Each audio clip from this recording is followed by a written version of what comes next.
Hi, I'm Maggie Mestrich, the Director of Business Development for the Carmel Swim Club and Carmel Swim Academy. We share stories and experiences from our Carmel Swim Club alumni as a way to demonstrate the incredible, long-lasting impact that swimming, and specifically swimming with Carmel Swim Club, can have on your life. Today, I am talking with Derek Stauder. Hi, Derek. Stauder. Hi, Derek. Hi, Maggie. How are you? I'm doing great. How are you? I'm doing great. Thank you for being here today. Yeah, I'm glad to do it. Very excited. All right, are you ready? Jump on in here. Yeah, let's do it. Okay. Can you place yourself within the context of Carmel swimming? When did you start? How long were you on the team? All that stuff. Yeah, sure. So I guess my name is Derek Stauder. I swam with CSC from, I think, 7 years old. I was in Hammerhead Red all the way up to high performance. Yeah. So, I mean, that spans the decade or so. Yeah, we don't call it Hammerhead Red anymore. No. So, and then, I graduated from Carmel Swimming in 2015. Mm-hmm. And then where are you now, geographically, professionally, personally, whatever you care to share? Yeah, so I am living in downtown Indianapolis at the moment, and I work for Peerless Pump Company as a product engineer. Like, here's my badge. So, peerlesspump.com. Very Yeah. Yeah. All right. Let's take it back a little earlier now. Mm-hmm. What are some of your first memories of being around the water? It doesn't have to be related to competitive swimming necessarily. Yeah. Okay. So before competitive swimming, so I put competitive swimming in the context of CSC because that's like where everything kind of, hit the fan, but in terms of competitive swimming. But yeah, no, I think my local neighborhood swimming pool, I used to mess around, run around the pool to get in trouble. Yeah. You're not supposed to do that. But, favorite thing I would do there, I think, was act like Spider-Man on the wall, just go under and, throw a torpedo underwater at people that were in the pool. I mean, it wasn't like structured swimming like CSC, but it was playing. Yeah, just literally just playing. But yeah, like I had a lot of fun at the neighborhood pool, hitting people with torpedoes. And I have a 6-year-old. I can really actually envision this happening. I perhaps ought to put some precautionary measures out for this summer now that I'm thinking about it. Right.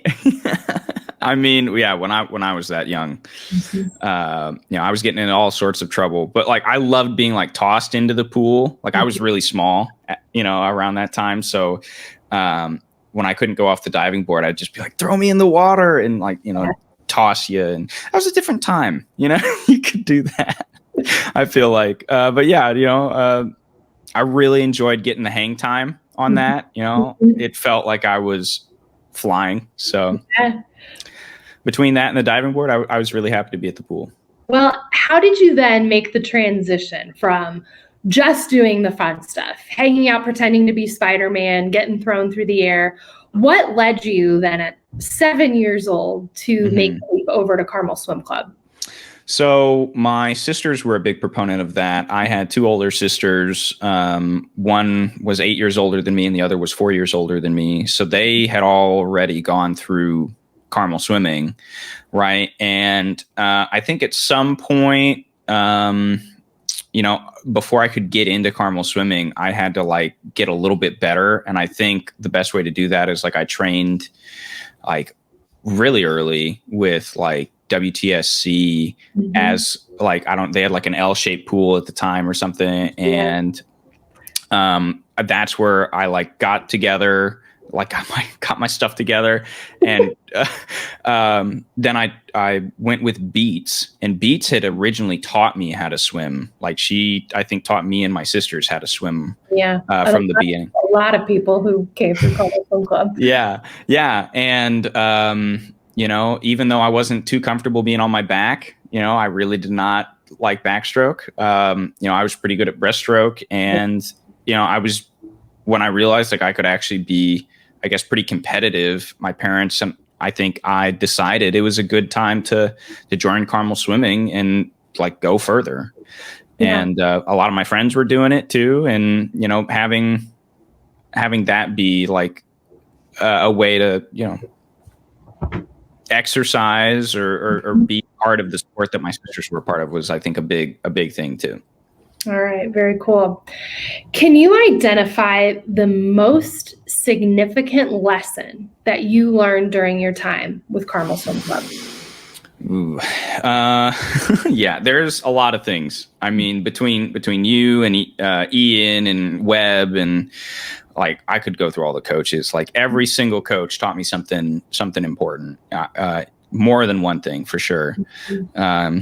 Of course, they had to deal with me, but yeah, one of the main lessons that I learned was excellence. Like, you know, I guess the CSC slogan, right? Big thing on excellence, teaching excellence through swimming for life. There you go. Like I found that excellence is a very consistent effort.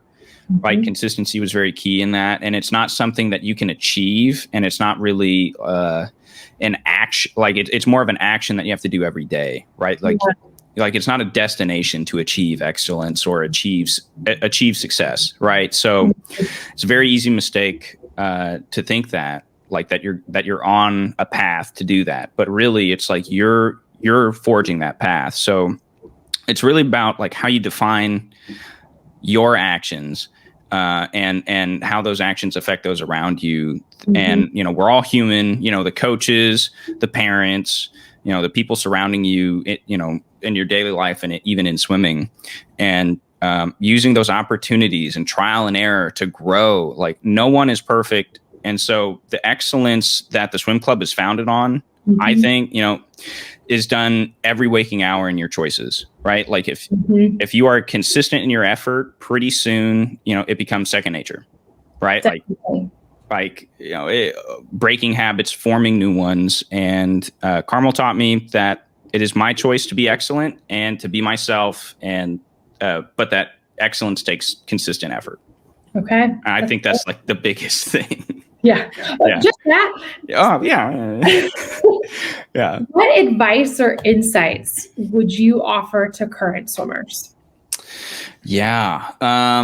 Tons of things I could tell them. I mean, you know, if I could I group it into like 3 separate age groups?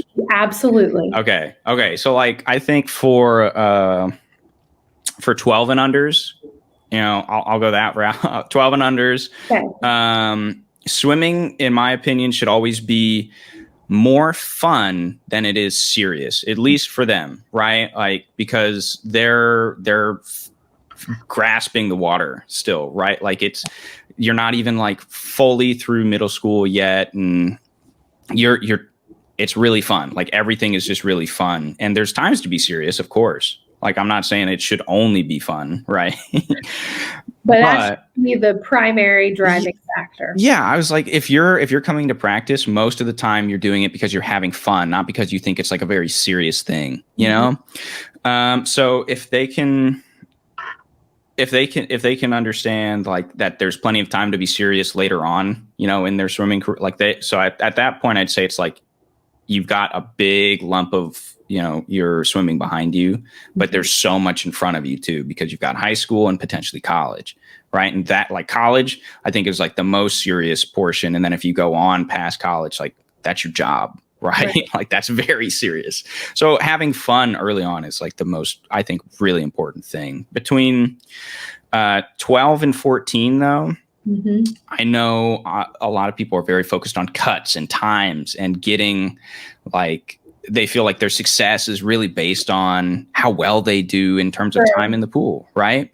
So I think what matters most for swimming in that portion is like it's more of like the sum result of everything you do in and out of the water. So learning to believe in your coach, huge at that age, right? Like I can't imagine the number of times like when I was with Ian or, you know, I think around you as well, or Rock, it was like the big thing they were saying is just like, trust us, right? We will get you where you need to go. The times will, they are what they are at the end, right?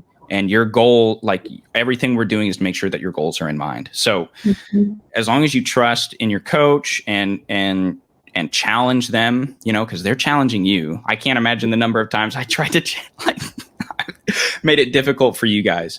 Oh gosh, like you had to pull it out of me some days, right? But it's really, I think, the best portion of that. And then 15 and older, right? I'd say at that point, then it really, really, like, if you've gotten those two things right, like you've been having fun, you're believing in what you're doing, and you're challenging your coach and they're challenging you, then now it's like discovering who you want to be, right? And this is like that excellence portion comes into things, right? So they're still figuring out who they are. Like they're just beginning to figure out, like I still had no clue who I was, I was still wearing red, white, and blue sneakers and stuff, So just figuring out who you're going to be is a big portion of your identity at that point. And whether or not you're going to call yourself a swimmer, say like I'm part of CSC, like you're starting to get a grasp of those things.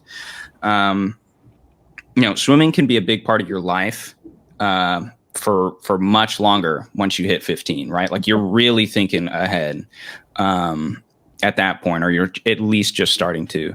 And each year, the people in your life are going to change at that time, right? Like 15, I think is like 14 to 15, your freshman year, right? At that point, every year the team is different. Yeah. Right. So like the people that year and the team that you have right there is going to be completely different the next year. And one thing that I felt like a lot of people struggled to do or feel like they should continue to struggle to do is while they're figuring out who they are and what they're doing in the pool, like struggling, like, in and out of, 10,000 yards, not like that's a thing anymore, but you share that struggle with the people in the pool around you. Yeah. Right. And if you can build those bonds and those relationships, the next year you're going to have that with you. But again, it's a totally different team. So just think about that if you're, 15 and older. Awesome. Yeah. What would you tell somebody who is thinking about joining Carmel Swim Club? If I was a parent, I would say, CSC is a very friendly and competitive atmosphere, and it rewards those who put more into it, right? Like you're going to get a lot more. The more you put into it, the more you're going to get out of it. Absolutely. Right? And, if I was a student, like I'd say like CSC is the best place maybe for sure. CSC is the best place to, like, if you want to join the sport, make new friends and grow also, all while having fun at the same time. Okay. It's a pretty great endorsement. Yeah, I'm pretty biased. Can you share a favorite Carmel swimming memory?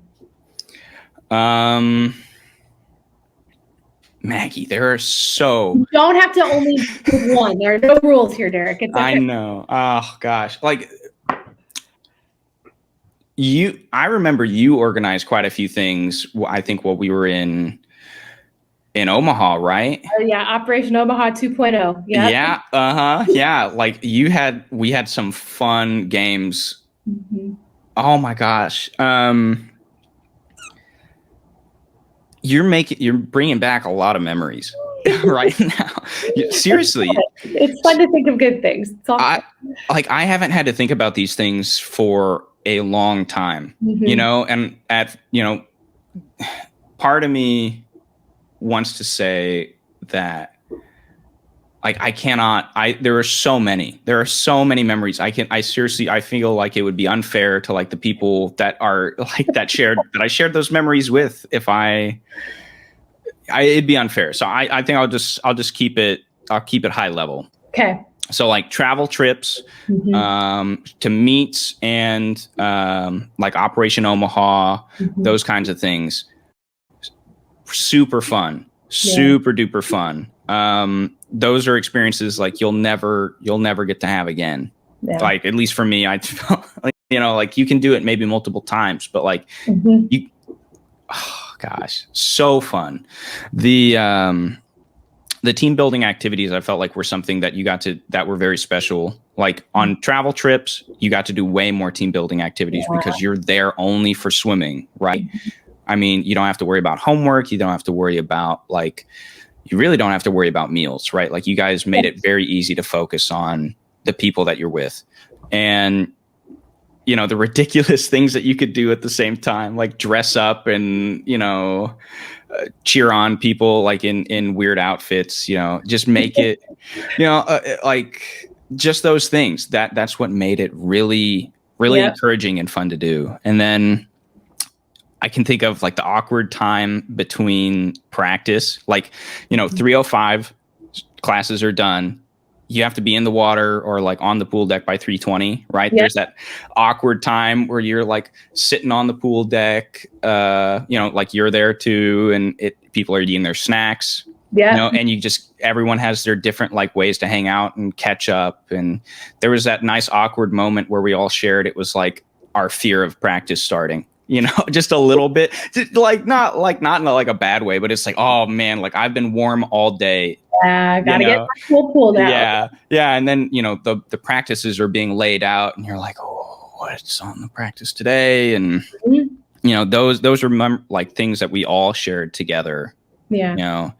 And I guess the last thing I'll mention is like the Saturday practices. As soon as you were done with that was it for the week, right?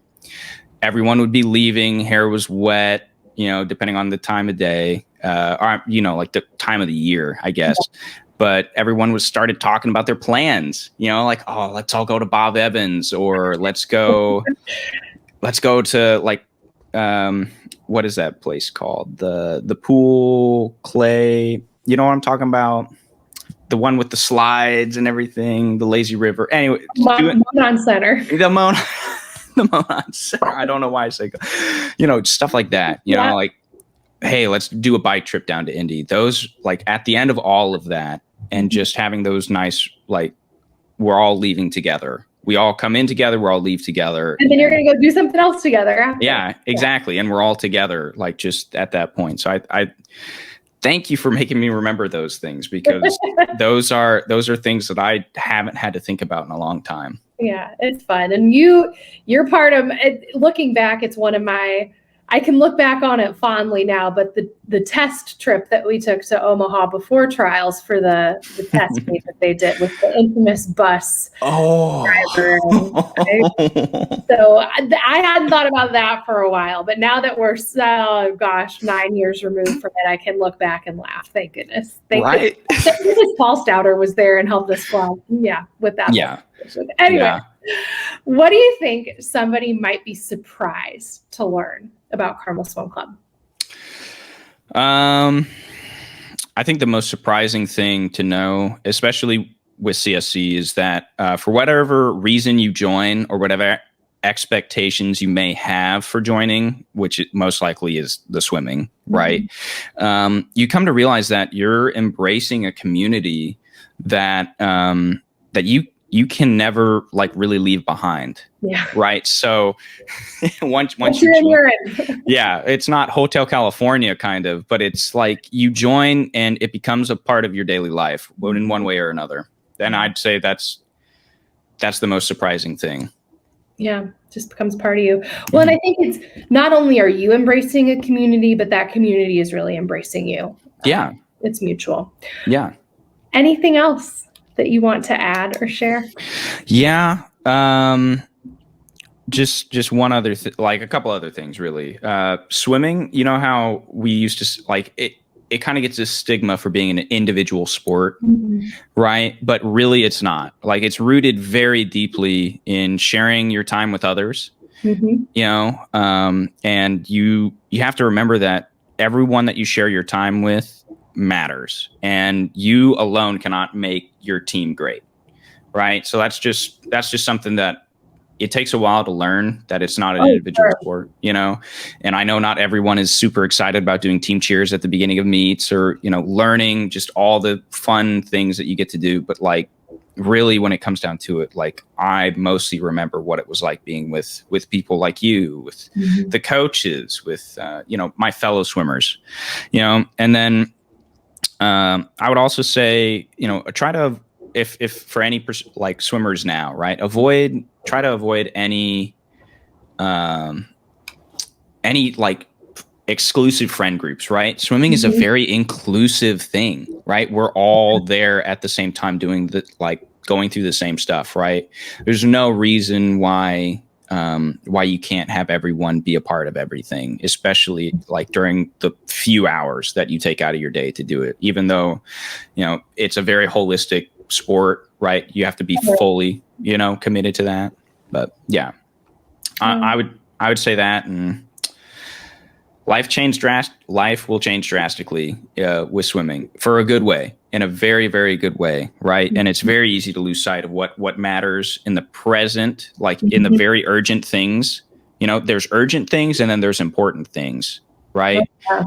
And if you were always worried about the urgent things, you can never get to the important things.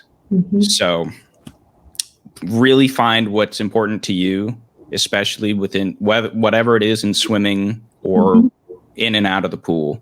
And, the urgent things like practice, getting there on time, whatever, cannot always outweigh the important things like coming back and doing an alumni interview, or, talking, just talking with people again. And,